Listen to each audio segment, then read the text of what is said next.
Hola, ¿cómo estás? We did not put in an episode last week. I was traveling, but I'm in Latin America and I do have a cerveza. So I am a cerveza boy, Nino. And not too really sure what to talk about this week. So we'll just dive into the intangibles, man. Dana White I and Elon Musk. They just, there's something that gives me like a tingle sensation with both of them, and not sexually. But Dana, just seeing him come up from that broke ass show in college that I was watching. I love everything he's about. I love him. I love how he answers questions. It's so authentic. He's got a ton of money. He gambles in his free time. You never hear about his personal life, but he always is out there talking about fights, stirring shit up. I don't think he's perfect, but good God, as far as like seeing great fights and calling people out on stupid fucking shit and just avoiding any type of woke social justice nonsense, he's nailed it. And I'm so grateful for that. The thing I like about him is one of his methods that he uses in the press conferences is he'll always ask the audience, "You like, does anybody here think that fight didn't go this way?" Yeah, you know. And I like that. I like that when he's just like, "I'm speaking for the public. Yeah. The people know." Yeah, you know. Well, yeah, like some of these ridiculous decisions. Like, did anyone score it for this person? Yeah, I didn't think so. No, it's just like, yeah, that's exactly what I just saw, man. Absolutely. Yeah. He knows how to speak to the people. There's nothing worse than watching a coach, after like a big loss or a big win. Like, well, we played our butts, well, I was great. It's like, I want a real fucking answer. I want a real answer. Know what? That fighter, he didn't show up today. He's a weak champion. As a matter of fact, I will never have him as a main event ever again. It was fucking awful. He's like, you know what I want to see? I want to see like a Rocky coach come in sometime. Just say, he's a wrecking ball. He messed up everything. Just angry. So all the time, yelling at the microphone. There's a guy at the UFC. His name's Shelby. His title up there is matchmaker. He is the man that decides who fights who. There's one guy who does no, that? I'm sure there's a team, but he's the head. Yeah. But wouldn't that be a fucking incredible job?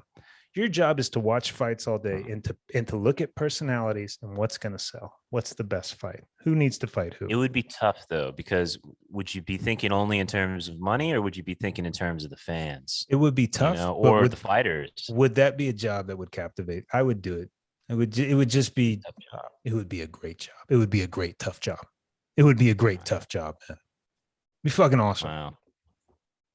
So let's say you have the job, right? And you're dealing with the Oliveira division. Who do you pick next? See, it's a tough fucking job, man. Well, but the narrative's there. The narrative, Khabib's boy, whatever his name is, if he beats him, Islam. But I coach Oliveira. I'm like, look, Oliveira, if you win this fight, you get up there and you're fucking Brazilian shit and you call out Khabib. And so you claim you're the greatest lightweight of all time. And I just beat the Dagestani project, who's better than Khabib. He was better and I beat him. And I claim to be the greatest lightweight in the world. If Khabib, and then you say, there is only one God, and his name is Jesus. You bring religion into it. Really yeah, that would be great too, man. Yeah. That's a fucking narrative. Yeah. That's a great fucking narrative. Yeah. What would you do with Khamzat? If you were a matchmaker, what would you do with him? I mean, you're doing everything you can to make that and the Usman fight happen. Well, Usman's fighting some no name. Edwards next. He'll kill him. But who do you have Khamzat fight? Because it looks like Colby's going to fight Dustin. Dustin said he accepted. I'll watch that. I'll watch him get beat. I hate Dustin. I hate fucking Dustin. I hate Dustin too. Colby's gonna torment him. He's gonna it's gonna be some great press conferences. Colby might be like, all right, look, I know you're a cuck. Let's just say if I beat you, I get to fuck your wife. I could totally see him saying that in a press conference. I would pay to see it.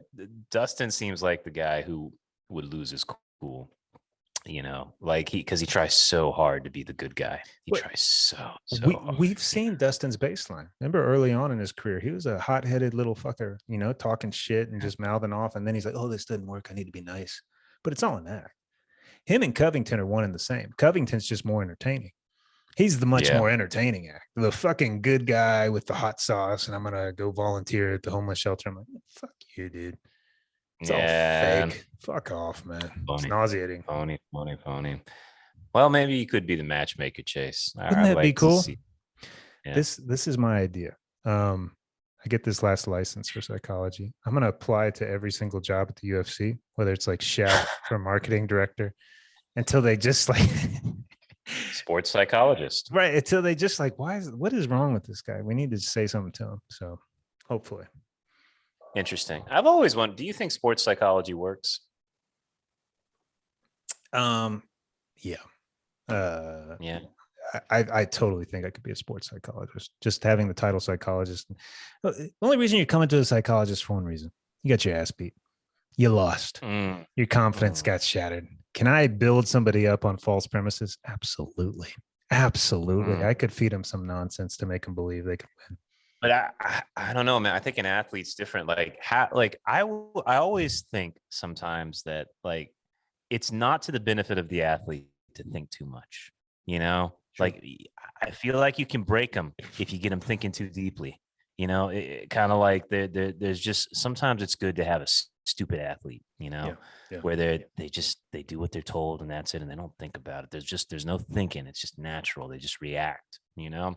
Whereas if you get too in the head, they'll like sabotage themselves. Well, I'm saying, you know? if they're coming to a psychologist, that something went wrong. There was a hiccup in the game or something like that. But maybe that would be the advice. You're fucking thinking way too much. Shut the fuck up. You know, back to the basics, baby. You can tell like John Jones. Could you take care of John Jones, Chase? John Shut is the fuck up, John. John's fine. John hasn't lost. You know, you haven't lost. If you've undefeated, you got no problems upstairs. You could be as crazy as you want. You're still the greatest in the world in your head. So until that, is he coming back? Is he going to fight? What's going on with John? He's going to fight Stipe at some point. They're looking like the fall. I don't know what's taking so long, but he's going to fight Stipe. Better hurry because it's just getting older. Getting older, you know. These idiots. It's like Stipe fought one. I hate these champs that never fucking fight. It's not two that I have greatly learned to appreciate. Well, three. Usman, who I didn't like his style at first, but the guy's dominant. Adesanya fights all the fucking time. All the fucking time. He is defending that fucking belt. And Volkanovski. Oh, yeah. Volkanovski. I fucking line it up. I want to fight 3 times this year. I want to beat Max Holloway. I'm going to go to 155 and take that belt too. I'm like, love it. Fucking champs. That's exactly what champs trying to be immortalized is a beautiful fucking thing. So absolutely. I watch their fights just because they put in the work. They're like, I'm on a clock. I'm going to be dominant for 3 or 4 years. I'm aware of that. I want to fight as much as possible. I'm like, you nailed it, man. Fucking nailed it. That's the attitude everyone should have. What is up with these idiots fighting once a year, twice, you know, just trying to work their way to a title shot or hold on to the title? It's like, it's so cowardly. It's just like, fuck, dude. I think they think well, first of all, there's this side there can only be one champion, right? And I think a lot of people know they're not going to be the champ, and they milk it for what it's worth. I'm in the UFC. Let's see how long I can last. Yep. You know, it's a strategy. It's a financial strategy. It becomes the main goal. But I mean, you got into fighting. You weren't into finances. You got into fighting because you could beat somebody's ass most of the time, all the time, actually. Yeah. You probably cleaned everybody's clock in your neighborhood. That's why you got into fighting. Yeah. I always imagine that, like, I'm always sad that the UFC wasn't like Bloodsport, that Jean-Claude Van Damme movie. Yeah. Like, I always dreamed that, like, there would be different schools of martial arts and you would just stick to one school and you would come in there and, like, it would be like you'd have the monkey guy and you'd have the judo guy and you'd like all that stuff.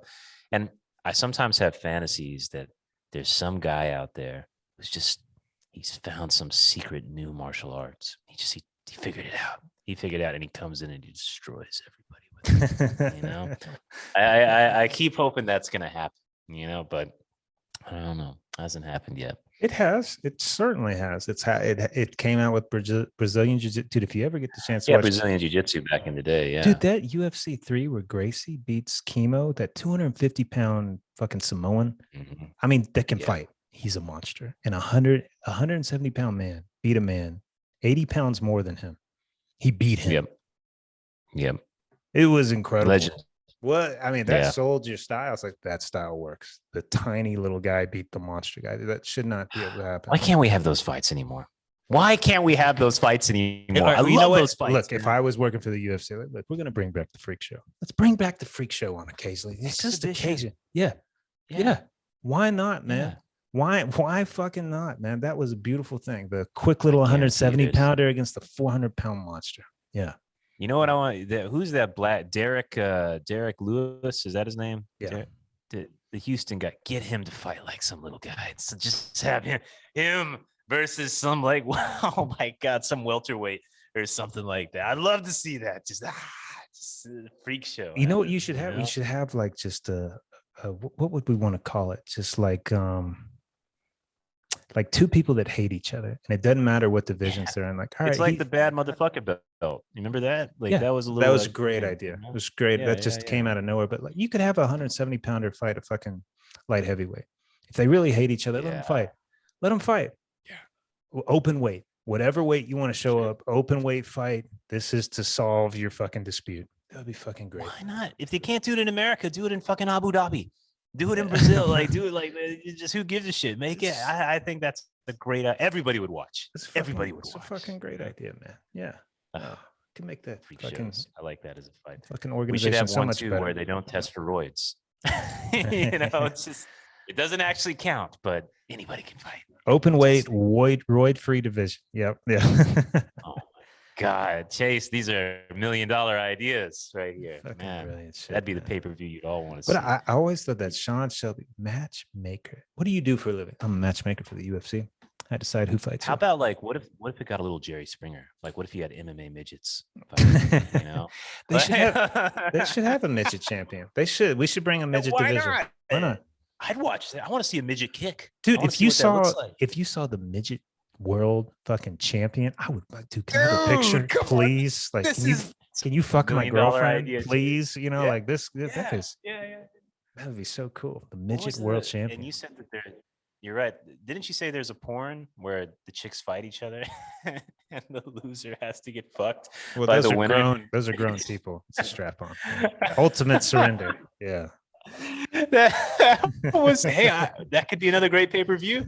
You know, they that shouldn't be porn. That is the ultimate, right? Like, all right, these guys agree that whoever wins this fight gets to fuck the other guy's wife. Wouldn't that? I mean, the odds would be through the roof.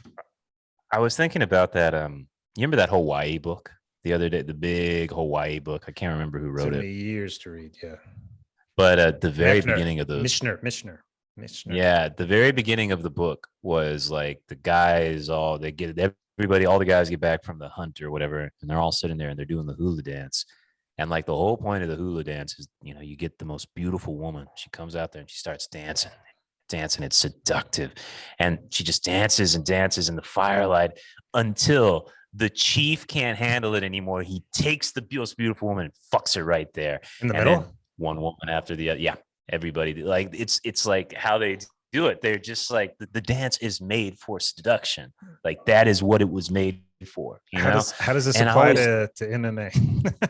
What if we did that? Like, what if like the second the champ wins, like he gets to fuck the ringside girl, like right there. It's just like that's what he gets. He gets to choose any one of them he wants. I love the Colby fucking Dustin situation where it's like he's already called him a cuck. So he's like, look, if I win this fight, I get to fuck your wife, and if you win. Some other setup. I would love. Wouldn't that be great if they shook hands on that? They shook. All right, fine. All right, that's cool. You know what else? You know what other job you need, Chase? Who picks the ringside girls? Who has that job? Dana. I am 100% sure that's Dana. I would love to just. That would be a problem. Do you think they do? Do you think they do a good job? Do you think they're well selected? I definitely can tell it's a certain type. It's a certain type. Okay. They're not ugly, but I could do better. I could do so much better. The chicks I would pick would be people would pay for the pay-per-view just to see them. I would pick them. I would find them. That's what I'll say on my interview. Look, I will upgrade your ringside girls. I will change. You know what I would love to see? The rejections. Chase sees 1,000 women, 999 rejections, but one truly. What about like a day where I have to reject everybody, just frustrated? Like, God damn it, you know. I got no problem rejecting. That's exactly how it would be, though. That's exactly how Chase would do this. Is unacceptable. You would dedicate an incredible amount of time to this. I'd give it like its own show, like its own show. 5 minutes for this. You're like, That's no, it. no, I need at least a month. Yeah, I need a month. I got to fly. I need a budget. Contemplating, getting head massages. Yeah, just like these are difficult decisions, man. I would make the UFC better though with that. Yeah, that's true. Those are great ideas. They ideas. get like 2 seconds. 2 seconds on TV. That is the greatest job ever. I mean, you practice it at home, right? You practice your little watch and then your little kiss, and then you're done. I mean, you have 20. What is that? 5-6 seconds? No, not even that. Maybe, right? It's like even 3 or shorter. 4. Yeah, it's nothing. That's all you got to do, and then you just got to sit there and act interested. God. Money. Yeah. Money. Man. I wonder what those girls are like. I wonder. Like, I'm. Who are they? Who are they fucking? Like, I want to know. Like, what? That would be so cool to say. Yeah, I fuck a ringside girl, man. UFC ringside girl. Like, damn. That's a great job. You're not cheering for anybody. You're not learning any routines. You're just holding a sign, walking around, sitting down. And most nights, the fight's over in a round or two. Like, I didn't have to do it. I just sat here. Easy. Man. Beautiful. Good topic today. I'm glad we got there eventually. UFC, here I come. We got to what really mattered. Yeah, that's right. Yeah. There you go, people. I hope you enjoyed it. Adios from South America.